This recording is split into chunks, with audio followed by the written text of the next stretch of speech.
जी बिल्कुल, मैं इस वक्त सेंट्रल जेल वापडा ऑफिस के बाहर मौजूद हूँ और यहाँ पर ऑल पाकिस्तान वापडा हाइड्रो इलेक्ट्रिक वर्कर्स यूनियन और all employees coordination council Khyber Pakhtunkhwa के वापडा मुलाज़मीन ने हुकूमत के ख़िलाफ़ निजकारी के ख़िलाफ़ शदीद एहतजाज किया और अपने अपने ख्यालात में कहा कि ज़ालिम हुकूमत ने पाकिस्तान के तमाम सरकारी अदारों को तबाही के दाने पर पहुँचा दिया।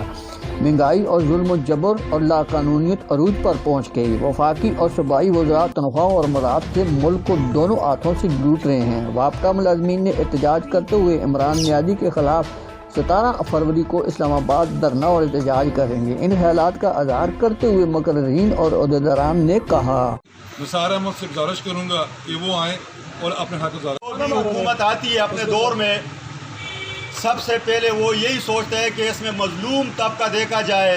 वो कौन सा है? वो उनको सिर्फ और सिर्फ आप मजदूर भाई ही नजर आते हो।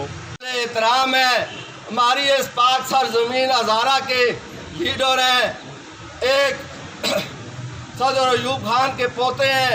हम आपसे भी रिक्वेस्ट करते हैं कि इस गंगा में अपने हाथ न रंगना। निजकारी का जो मरहलावार प्रोग्राम शुरू हो रहा है, इसमें आज ये हमारा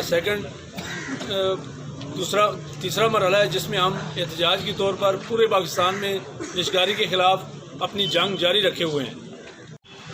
1-5 की तरह रमा रखे हुए हैं। हम किसी तूफान, किसी बारिश में हम किसी चीज को रोक नहीं रहे हैं। तो किस बात की आप बात करते हो? कौन है चोर? किस चोर की बात करते हो आप? उस चोर की बात करते हो जो कहते हैं कि निजकारी कर दूं।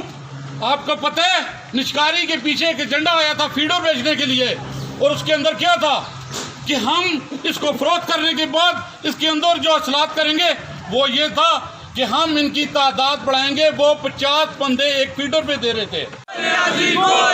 तेरा मुख्य शो निजकारी, दस को बचाओ, 10 को बचाओ।